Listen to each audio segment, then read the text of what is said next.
The day my sister vanished, something else came back. I was 13 when Lila disappeared. She was 11, full of mischief and weird questions like whether shadows had feelings or if mirrors ever got tired of copying people.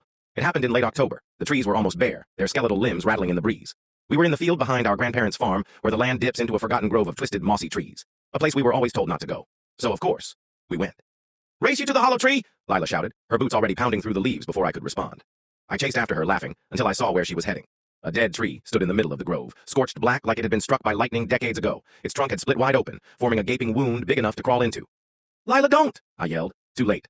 She ducked inside with a giggle. I expected her to come out the other side, maybe laughing and telling me to stop being a chicken, but she didn't. I waited, called her name, nothing. I knelt at the opening, peered inside. It was deeper than it should have been. The hollow didn't end. It went downward, like a vertical tunnel swallowed by roots. My voice echoed strangely when I shouted again. Then I heard her scream. It wasn't playful. It wasn't mischievous. It was blood-curdling, cut short like someone had clamped a hand over her mouth. I ran for help, heart hammering, lungs tearing. Search teams combed the woods, dogs, flashlights, helicopters. They found nothing. No footprints, no blood, no Lila. 3 days later, she came back. I was in my room when I heard the front door open. "Mom? Dad? I'm home," came her voice. My parents rushed to her, cried, held her like she was made of glass. I stayed frozen at the top of the stairs, gripping the railing so hard my fingers hurt. Because something was wrong. She looked like Lila. Same dirty blonde curls, same chipped tooth. But her eyes.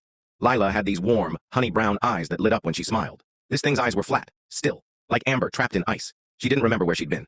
Just said she got lost, that she climbed into a tree and woke up in the woods. Doctors said she was fine, maybe in shock, maybe repressing the trauma. But I knew. That wasn't Lila. Things got worse at night. I'd hear her whispering to herself in the next room, or laughing when no one else was awake. Once I got up to pee and found her standing in the hallway, facing the wall. Just standing, breathing. She didn't turn to look at me, just whispered, "Do you think they'll notice if I eat one of them?" Then she smiled and went back to bed.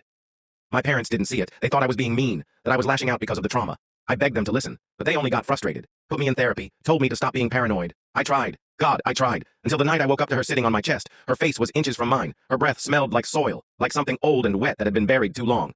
"Don't scream," she whispered. "It'll be worse if you scream." I was frozen, trapped under her weight. Her eyes gleamed in the dark like polished stone. Then she leaned closer and said, "Thank you for leaving the door open. The others were hungry." She climbed off me and padded barefoot back to her room. I threw up in the bathroom and didn't sleep for the rest of the night. I made a plan. I had to. One morning when my parents went to town, I followed her into the woods. She moved like she was gliding, feet barely touching the ground. No coat, no shoes, just a smile that didn't belong on any child. She went straight to the dead tree, knelt by it, whispered something in a language I'd never heard. Then she looked up at me like she knew I was there. "You're not supposed to follow," she said, "but maybe it wants you too." Then she slipped into the hollow again. I ran. I didn't stop until I reached the road. I told my parents, cried, screamed. They went to check, but the tree was gone. No hollow, no scorch marks, just dirt. That was 5 years ago. My parents think she ran away again. They moved after that, tried to start fresh. But I know better. Sometimes when I'm alone, I hear scratching at my window, or find tiny handprints on the glass from the outside, too small to be an adult's, too sharp to be human. And sometimes, just as I drift off to sleep, I hear her voice. "Do you miss me, big brother?"